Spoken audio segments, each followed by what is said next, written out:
Hello, everyone, and welcome to Police Off the Cuff Real Crime Stories. I'm your host, retired NYPD Sergeant Bill Cannon, a 27-year veteran of the NYPD. Folks, it seems like every other month or at least every month we get some new information on the Long Island serial killer case, of course, Rex Schuerman. And he appeared in court today out in Riverhead. And that's his attorney on the screen, Michael Brown. Accused Gilgo Beach serial killer's lawyer points to other suspects. And I know that at this point I must always say that Rex Schuerman is innocent until proven guilty, like every defendant in our country. And we go back and we realize where this started when we heard of the Gilgo Four: Maureen Brainerd Barnes, Melissa Bartolome, Megan Waterman, and Amber Costello. And very, very recently, they added two more cases to it. And you see on the screen here, Jessica Taylor and Sandra Castilla. And Sandra Castilla, her case goes back to 1993, which really is so interesting because Rex Schuerman is now 60 years old. That would have made him 29 years old if he, in fact, did kill Sandra Castilla, and her body was dumped out in Southampton. And Jessica Taylor's body was found, I believe, in Manorville, and that was in 2003. So these cases, when they connect them together, and the commonality with a lot of the physical evidence, of course, is the mitochondrial DNA, a technology that has evolved to where today they are able to do unbelievable things with evidence. And in the case of Sandra Castilla, a hair mitochondrial DNA underneath her body on some canvas that was underneath her body was identified as Rex Schuerman's, or the mathematical equation they use is like 1 quintillion billion to one that it's him. And I'm being sarcastic. I don't know the mathematical numbers. I don't think, as Ray Tierney said, none of us even know those numbers. So those are some of the evidence that has been presented towards Rex Schuerman. So you may say, or you may think that his attorney, Michael Brown, he has a high hill to climb, and according to the Long Island Press, suspected Gilgo Beach serial killer Rex Schuerman may seek separate trials for the 6 murders he is currently charged with, according to his defense attorney, who you see on the screen, and that is Michael Brown. Schuerman, who's 60 years old, of Massapequa Park, took longer to get to court than anticipated today, spurring Judge Timothy Mazzei to quip to court officers, "Did you walk him over from the jail?" Asa Ellerup, Schuerman's estranged wife, also appeared in court with their family dog, who was recently registered as a service dog. She did not speak to reporters. Schuerman appeared to shake his head as prosecutors announced the turning over of new evidence to the defense, including up to 30 more terabytes of data seized from the searches of his house. The data includes 1,600 pages of lab reports. The prosecution team also announced that up to 60,000 pages of evidence have been turned over to the defense since his June 6th court appearance, when he was charged with the murders of Sandra Castilla and Jessica Taylor. In addition to Taylor and Castilla, Schuerman is charged with the murders of Megan Waterman, Maureen Brainerd Barnes, Melissa Bartolome, and Amber Costello. He has pleaded not guilty to all of those charges. So we know that, obviously, just hearing the terabytes of the evidence and 1,600 pages of lab reports, I mean, the evidence is unbelievable. However, if you were his defense attorney, Michael Brown, he has a steep hill to climb. But nonetheless, what else is he going to attack except the evidence. He has to attack the evidence. There's nothing else he can possibly attack but the evidence. So that's what he's going to go after. So, folks, hold on to your hats. Hold on to your service dog. Hold on to your next door neighbor. Hold on to your beer, your glass of wine. You're about to enter true crime from a police perspective. You're about to enter the off-the-cuff zone, the police off-the-cuff zone.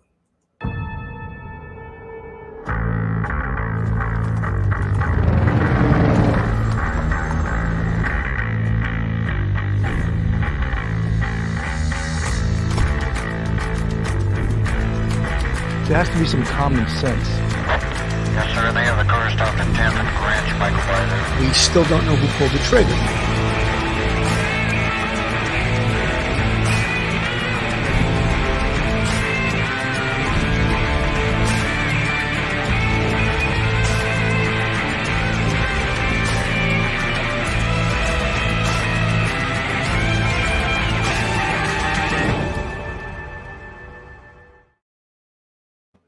So with the amount of evidence in this case, the attorney, Michael Brown, indicated he may potentially want to try each of these murders on its own, not as all different cases, but each murder separately.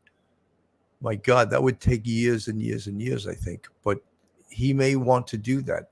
And of course, he is pointing towards the potential of other suspects. Could there be other suspects? Well, his job as an attorney is to create doubt, is it not?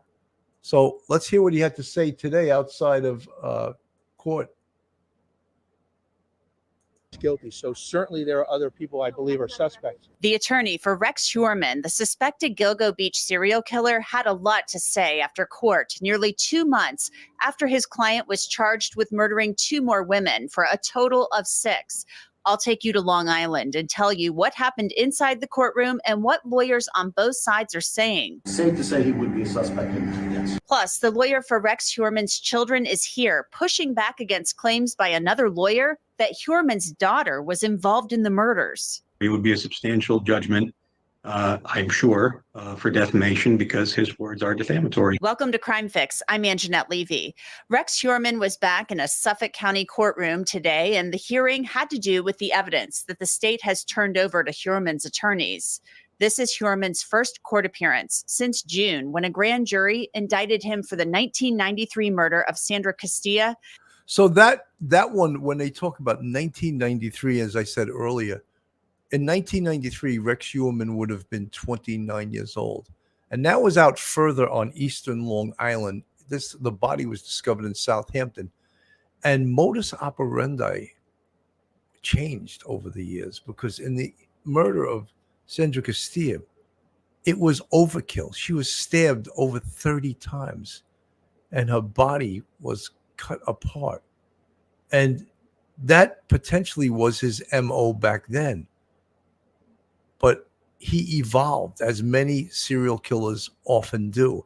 He evolved in the way he killed. He evolved in the location that he killed. And the location, of course, that we all know now, that he dumped the bodies. So according to serial killer expert Dr. Gary Briccato, he said that the age that the average serial killer starts killing is 26.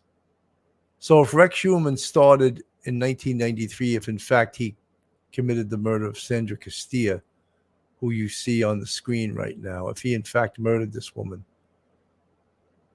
he would have been 29 years old. So not so far away from the age of 26, the average age of most serial killers. And Jessica Taylor's murder in 2003. Heuermann was already facing charges for the murders of the Gilgo Four: Maureen Brainerd Barnes, Amber Costello, Melissa Bartholomew, and Megan Waterman. The bodies of those women had been found wrapped in burlap along Ocean Parkway in 2010 and 2011. Heuermann has pleaded not guilty to all of the charges. Outside of court, Huerman's wife, Asa Ellerup, showed up with her lawyer and a service dog. Ellerup walked outside with that dog for a bit before entering the courthouse with the dog, which captured the attention of photographers covering the hearing. Ellerup actually filed for divorce last summer after Huerman was charged. Her lawyer said that she filed for divorce to protect herself, and he said that she's waiting to see the evidence.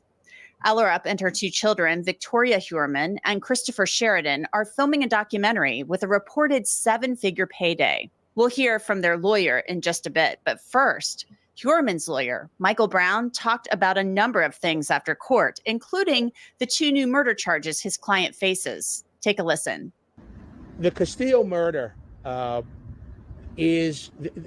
read the grand jury minutes, and the only evidence that I've seen is allegedly one hair that ties my client allegedly to that murder. But listen, the basis of all of these cases, the bulk of their evidence, the strongest piece of evidence that they claim they have is a hair on each body. Now, Brown talked about how he might actually challenge the DNA analysis of those hairs based on testimony of analysts from the Suffolk County Crime Lab at the grand jury. And they said that those hairs were unsuitable for nuclear DNA testing. Those were their words in the grand jury. I'm not making this up. I promise you that's what they said in the grand jury. So we came out of that court a year ago, and we started looking at the evidence, and we reiterated that it is unsuitable for nuclear DNA. And the mitochondrial DNA, and then we started talking about the ratios in the population. There are thousands and thousands of people just on Long Island that potentially could be donors for those hairs. And except what he's leaving out is the second hair found on the body of Sandra Castilla. The second hair was from Rex Huerman's ex-wife. So right there, it's sort of that strengthens that evidence to make it, he wants to create doubt, bring up all those thousands of people it could be, that he claims it could be. The other thing is, because this case goes back so long, the science of DNA, and yes, nuclear DNA, when they said that it was unsuitable for nuclear DNA, but guess what? It wasn't unsuitable for mitochondrial DNA. And there's a lab in it's in Texas called Othram that does the unbelievable work on investigative genetic genealogy, and they do unbelievable work with mitochondrial DNA. And I believe they are, and that is the lab that did the work on this case, as well as the Idaho case, the Idaho 4 with the defendant Brian Koberger. So yes, what else is Michael Brown going to attack except, of course, the evidence? However, there are truckloads, there are tractor trailers full of evidence in this case, so he's got a long road to climb. And I stood in front of all of you, maybe it was August of last year, maybe it was September, and I said this.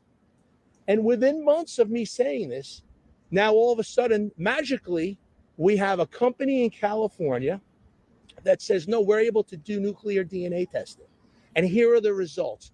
And Rex Huerman is one out of a zillion, trillion, quad million, I don't know what numbers they use, and he's the guy that DNA belongs to. Now, to be clear, the DA's office claims that one hair found on Sandra Castilla actually came from an ex-girlfriend of Rex Huerman's who had moved out of his home prior to the murder. Brown didn't mention that in his press conference. It was actually his ex-wife, I believe. Maybe they want to keep that on the DL. Brown also said that they are considering asking for a change of venue, but he's not committing to that just yet.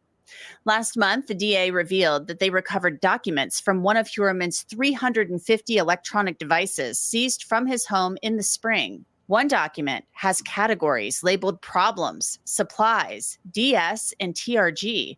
Investigators believe DS means dump sites and TRG means target.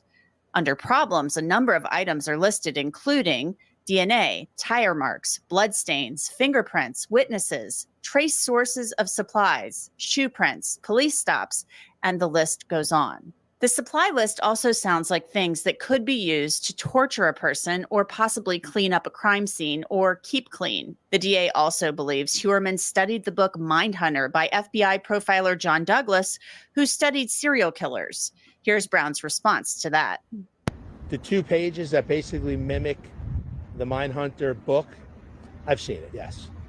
What is your take on it? It's Mindhunt. It's a book that allegedly is downloaded on his computer. I mean, there's probably hundreds of thousands of people across our country who have, if not millions, who have read that book, interested in that book, and download portions of that book onto their computer. I know the district attorney made a big deal about it. I don't think it's that significant. Brown is also pointing to possible other suspects, including somebody named WH. That is significant because WH are the initials on a belt used to bind Maureen Brainerd Barnes. You know, it's funny. You can always create doubt with anything involved in the case, and that was a piece of evidence. And they think that, according to the district attorney, they believe this belt belonged to his father. So it is still in his home because, as we all know, Rex Huerman bought the home that he lives in from his mother, or inherited it or bought it from his mother. But that was the home that he grew up in Massapequa Park. So all of these things, of course, they're being, Michael Brown is, of course, using them to create doubt. But, the case isn't being charged. It's not being tried in the public. It's not being tried in the public domain. This case is going to be tried in a court of law. And I would think that this case, for an attorney, for a defense attorney, even though it's got to be a dream case to be able to try to represent someone like this, because this case is going to take years, but it also is a very, very, very difficult case in so many ways, because there's so much evidence. There's so much science. There's so much psychology. There's so much, when you talk about emotion on Long Island and emotion and bad feelings toward the Suffolk County Police from the years that this case went nowhere,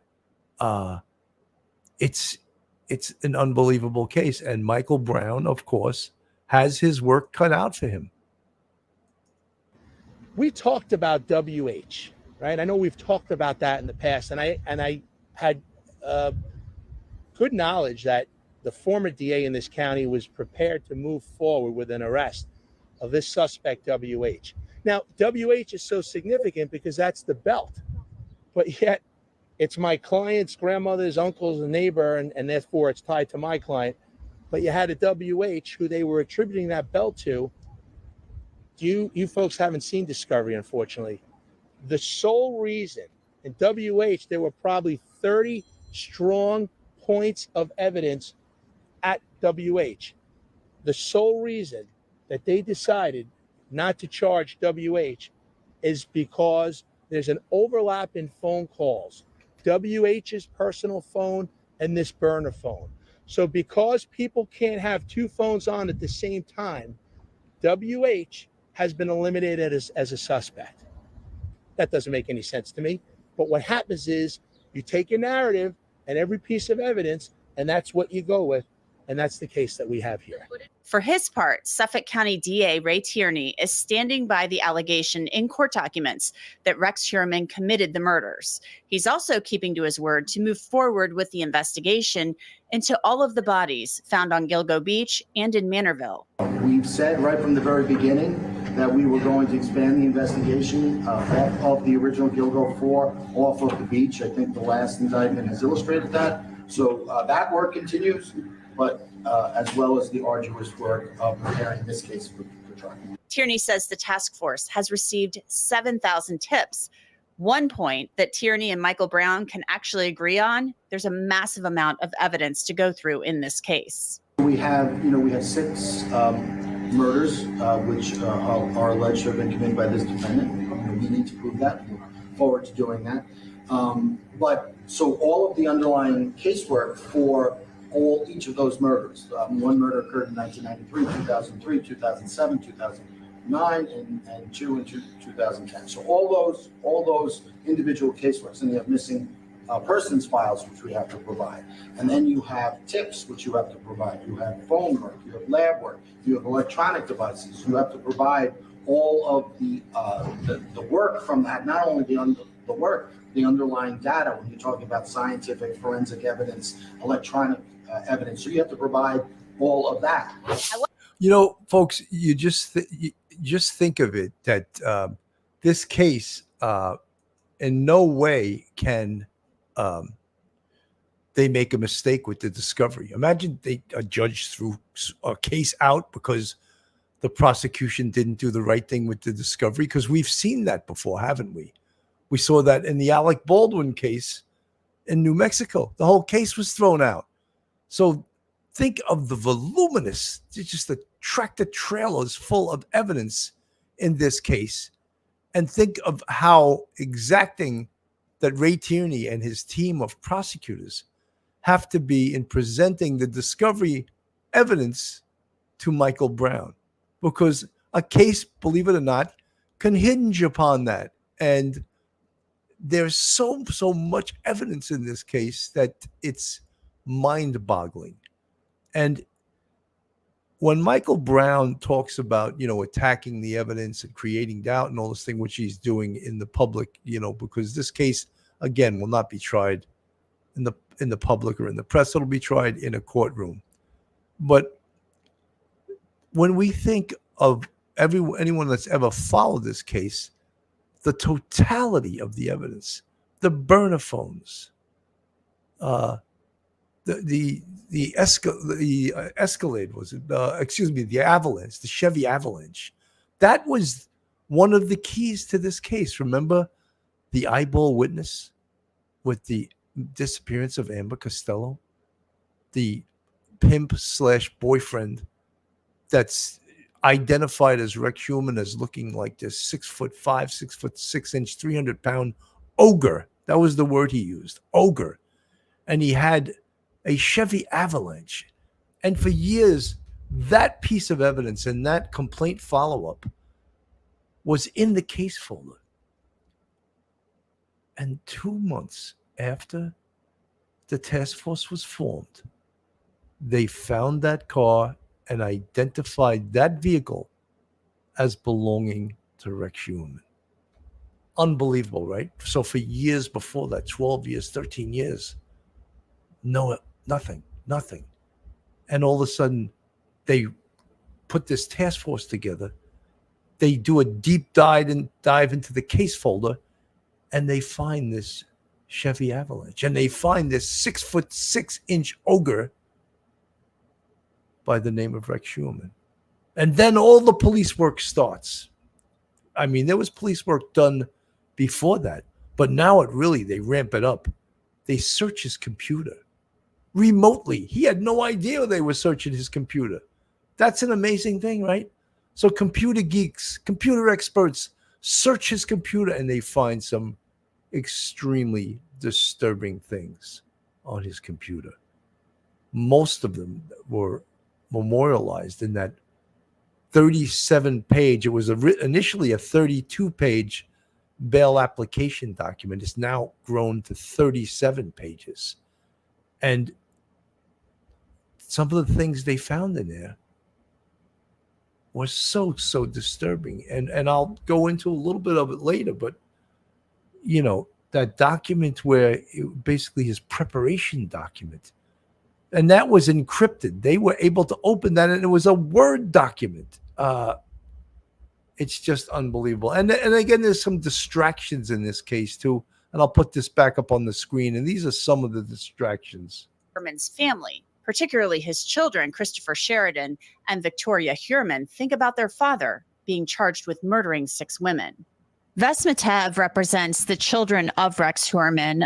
Ves, thanks so much for coming on. I want to ask you, first of all, how are Victoria Hurman and her brother doing?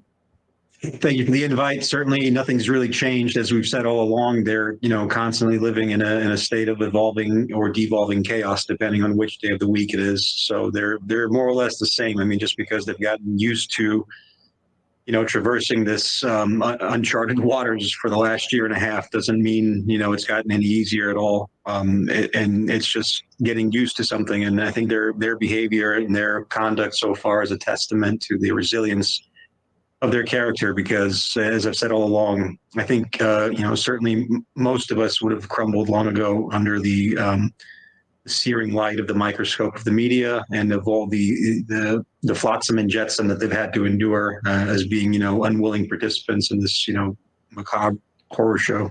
It definitely is a macabre horror show. And the last court appearance kind of showed us that when there was some new information revealed in the court documents regarding the allegations being made against Rex Heuermann. He is now charged with murdering a total of 6 women going back to the 1990s.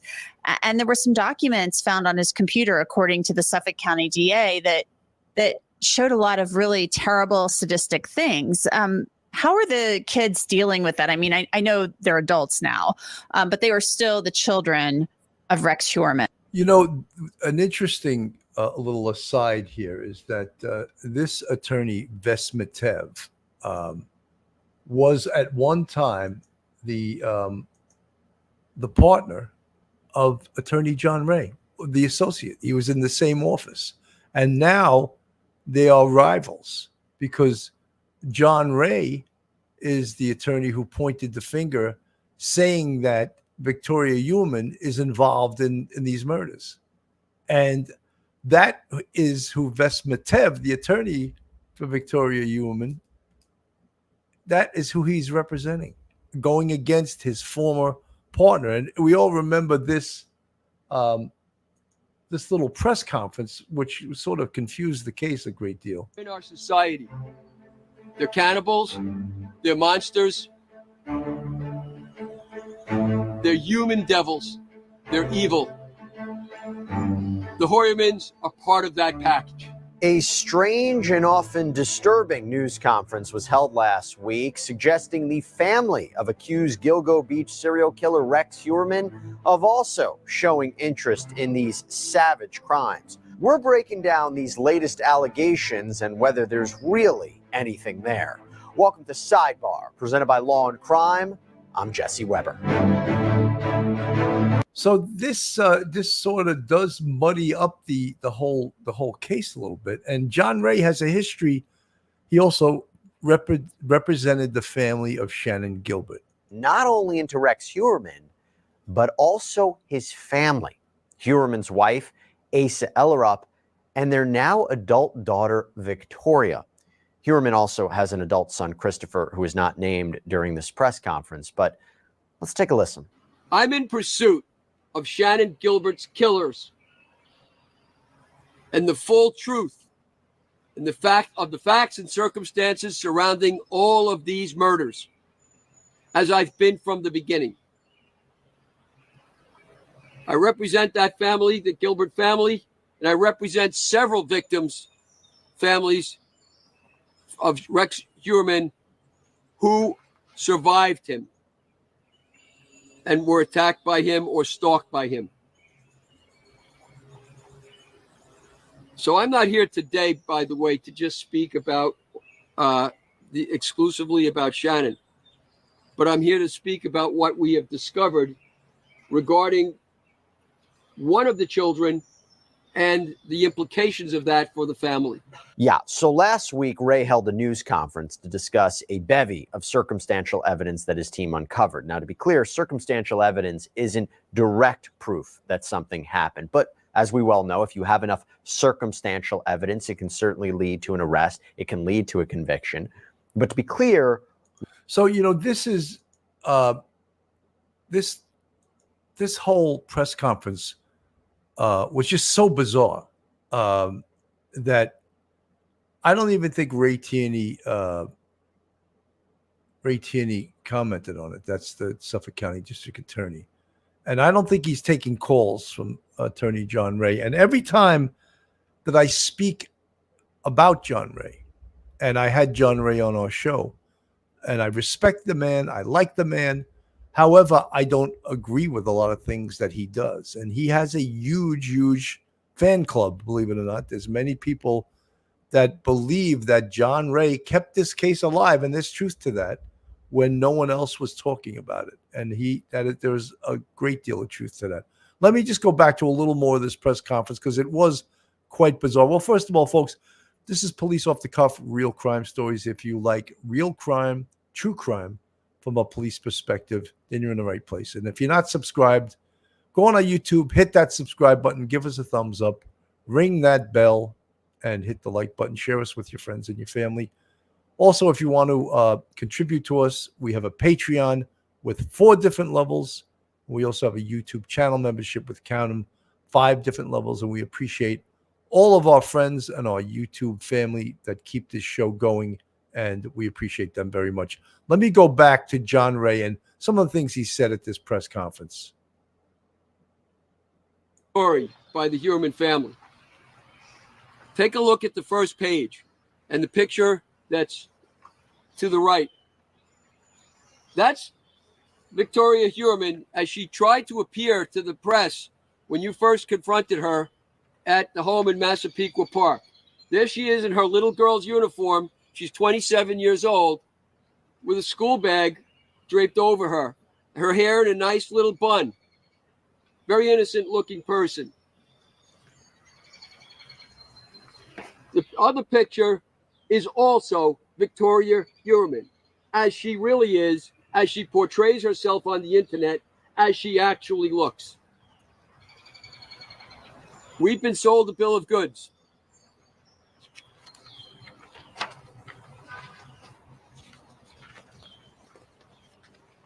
If you look at her artwork,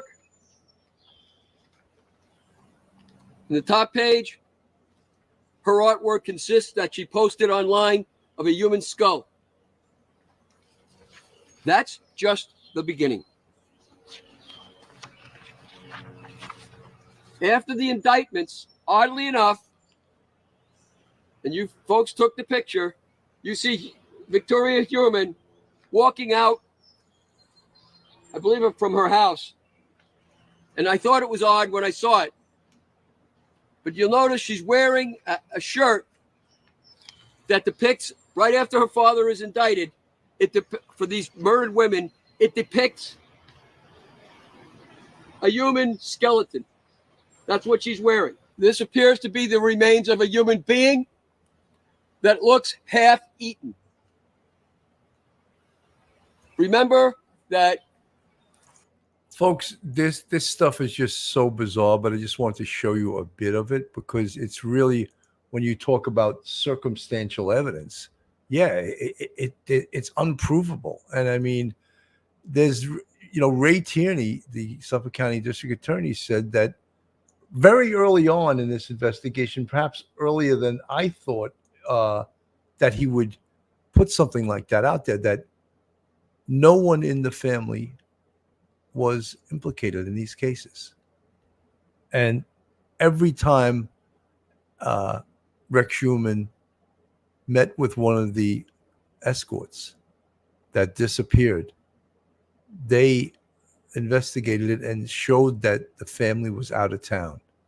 And I thought it was a little bit quick that they came to that conclusion, but I certainly didn't think that that any of the children were involved. At first, I was a little concerned about Asa Ellerup. He also had some allegations against Asa Ellerup very early on in his case. He also had standing next to him, which gave him a lot more credibility, was Dr. Gary Bricado. And I'll just play a little bit of him because he's a renowned serial killer expert. And let me just play a little bit of what he has to say, and then we'll move on from this. The comments I'm going to make are general about the trends in these kinds of offenders and what we might be able to gauge about someone who may be potentially joining the ranks of that type of individual here. Now, one of the reporters at the news conference wanted to know, does Dr. Bricado think Rex Huerman raised his daughter to be a serial killer? I can't speak to this particular case because I have not examined anyone involved. And so far, what we have here is circumstantial things that are certainly worth contemplating. I'll say this: among the individuals that do participate with serial killer family members or friends or associates, they seem to divide up into different groups. Some of them have their own perversions and are collaborating because they, in a group, are able to enjoy these things together.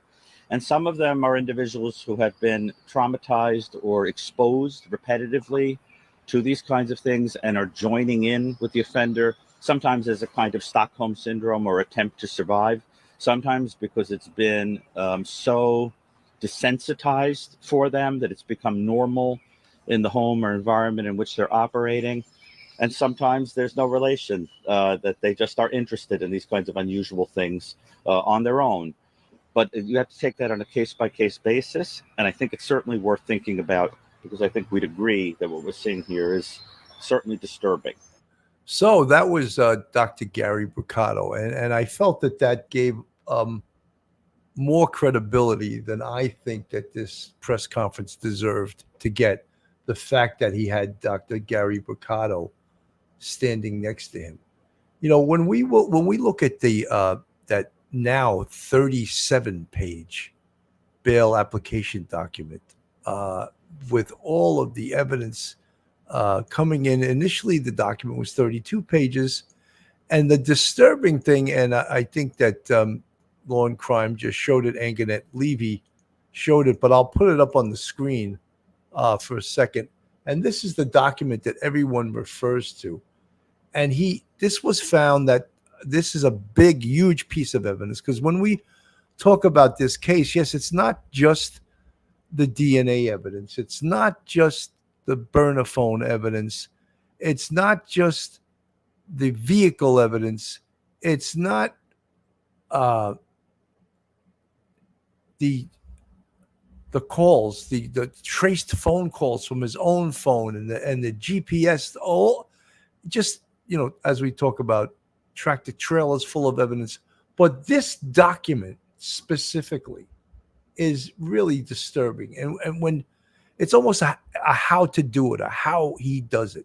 And we look at the problems: DNA, tire marks, blood stains, fingerprints, MO, plastic bag, cat litter, witness, trace source of supplies. When you think of that, he writes trace source of supplies. What does he mean by that? Well, that potentially an item of evidence that they find, the police could trace that evidence to where it was obtained from, and then potentially match that up to Rex Schumann, to the killer. So he was thinking about all of these things while he was committing these crimes, because guess what? He did not want to get caught. So this is what he was doing. And again, I'll put it back on the screen. And this is from that now infamous 37-page bail application document. Foot, shoe prints, photos, misleaders, police stop. What if you're doing a killing and you get stopped by the police? He thought of all of those things. Truck stuck, fingerprints in gloves, the gloves he wore. He had to consider where he would throw them out, because they can obtain fingerprints from inside gloves. Plastic bags matched to box, hair and fiber.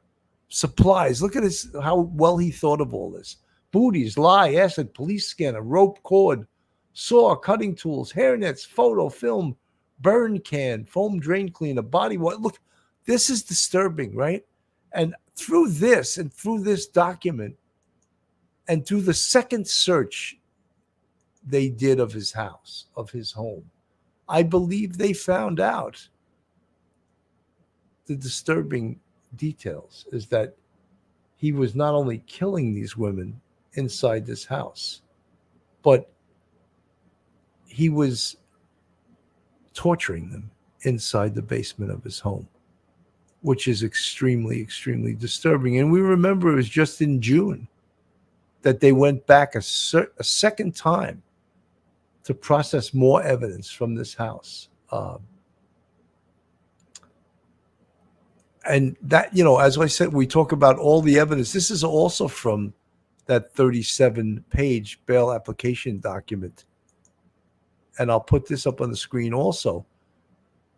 Victim designation in bail letter, approximate location of hair recovery, mitochondrial DNA results, nuclear SNP DNA results. Sandra Castilla, male hair on Castilla. Tape lift of striped shirt above victim's head. 99.96% of North American population can be excluded, but not Rex Human. So, and then they give the 4.347 times 10 to the 332nd times power. So that's a number that we don't even know about. Sandra Castilla, female hair on Castilla, victim's right arm. 99%, 98% of North American population can be excluded, but not witness number 3. Witness number 3 is believed to be, it was confirmed early on, it was Rex Human's ex-wife. So if Michael Brown doesn't want to believe that Rex Human is the killer, how did his ex-wife's hair also get on? So how are you going to create doubt with that? Jessica Taylor, male hair underneath Taylor on surgical drape underneath victim. It was back to Rex Human. Maureen Brainerd Barnes, female hair on Barnes. Buckle of belt restraining lower body. The hair belonged to Asa Ellerup. Megan Waterman, first of 2 female hairs on Waterman. Asa Ellerup or Victoria Human. Megan Waterman, another hair belonged to Asa Ellerup. They also found on the burlap on Megan Waterman, a hair belonging to Rex Human. Amber Costello, hairs belonging to Asa Ellerup and Victoria Human were found. So, I mean, for most people sitting on a jury, I mean, would that not be very powerful to you? Like if Michael Brown was trying to create doubt with that, and doubt with how it was collected, doubt in how it was processed, the actual lab technicians that processed that, would you buy any of that? I mean, I would think that, how did his hair and how did his wife's hair, how did his daughter's hair get on these bodies? Just totally outrageous, right? From the chat, Alan G, God only knows how many days this monster held them before the end. Yes, and that's a proper word, I think, to use. Ariel Ballardini, Shannon M. Gilbert cover-up. I'm not following. You mean her little sister never told anyone, including her family, what was said on the calls? Shannon M. Gilbert cover-up. Ariel Ballardini, the calls that Melissa's little sister got were very specific. There is a huge secret around her calls, and Tierney doesn't know the secret. Why? Because the family doesn't know. Okay, these are all sort of things that have nothing to do with the evidence. And I think that's what Ray Tierney is really looking at. And what we're all looking at is the evidence in this case. The evidence in this case is so important, and there's so much of it, so much evidence that ties Rex Human to these victims. And, there's still more investigation to be done, right? When we look at all these victims, and on the very top, the first picture is Shannon Gilbert, and that's a case that has caused a lot of consternation with everyone, because the Suffolk County medical examiner never ruled that to be a homicide. It has been ruled to be undetermined or accidental death. And Attorney John Ray hired his own pathologist, Dr. Michael Bodden, who at one time was the chief medical examiner for the New York City office of the chief medical examiner. And he agreed with the Suffolk County medical examiner's findings. However, he said, because the hyoid bone was cracked, which is the small little bone down in your throat, I'm ruling homicidal asphyxia. And he agreed with everything that the Suffolk County District Attorney said. However, because the hyoid bone was damaged, he felt that he should rule that it was a homicide. So, this case again has so many different twists and turns. We could listen to again the attorney Vesmetev, who worked with attorney John Ray, and I'll listen a little more Vesmetev, and then we'll move on. This is Vesmetev talking about the children. And so, how are they grappling with this?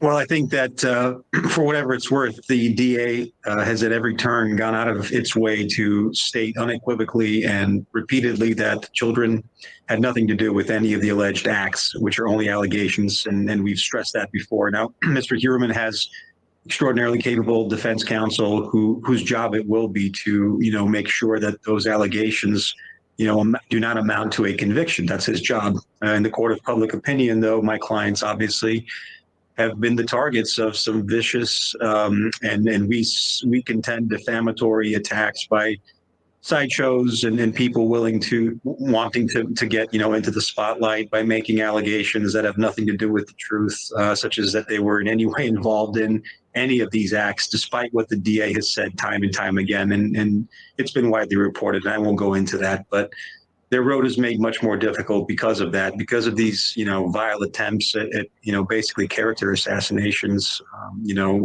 which have no place in any sort of proceeding, but much less this one, especially when the only investigating authority has repeatedly said that they are not suspects. They were never suspects. They were always outside of the jurisdiction, or in some cases not even born yet, or in other cases, mere children. So the fact that they've been brought in by, basically carnival barkers and people wanting to capitalize on the media scrutiny of this case is unfortunate. But again, I go back to what I say. It's just another stepping stone for them as they've gotten, they couldn't possibly have tougher skin because it's this precise type of ill-gotten attention and infamy that they have not sought, but has been heaped upon them by all of the hangers-on in this case. That's made it worse for them, of course, because it's just din. It's how can they separate the court of public opinion, which has already tried, convicted, and all but hanged Mr. Heuermann, with the fact that there's never been a single actual conviction in this case, stretching back to 1993. So, again, the attorneys always point out what a circus it is, but, sometimes the attorneys help to create the circus, and I always want to, whenever we do this case, one of the things I always like to point out, that this case is about these four ladies up on the screen here: Maureen Brainerd Barnes, Melissa Bartolome, Megan Waterman, Amber Costello, and their families. And of course, they were known as the Gilgo Four, and recently added to this group, which now will number 6 indictments for murder, is Jessica Taylor and Sandra Castilla. And now there are 6 murder indictments against Rex Heuermann. And when you think of this case, please think of these victims. Please think of their families. Please think of the lives that they led. Most of them led pretty hard lives, They were in the escort business, and that was Rex Heuermann's modus operandi, He targeted escorts for very specific reasons.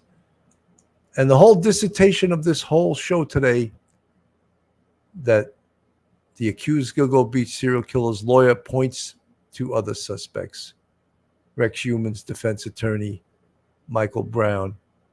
Perhaps, again, his job is to create doubt.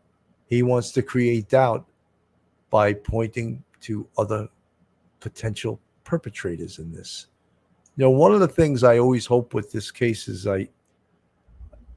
I'll say it again, Rex Heuermann is innocent till proven guilty. However, I hope, based on all the evidence that I've seen, that he gets convicted. And after conviction, he comes clean and tells the detectives all of the other victims. Because I think there are other victims. potentially in other places in this world. He points to all the other victims and he lets the detectives know where, when, and all the facts of everything he's done in his criminal career. So, folks, thank you so much for tuning in tonight. I'm Bill Cannon from Police Off the Cuff Real Crime Stories. Have a great night, everyone, and God bless. One episode just ain't enough.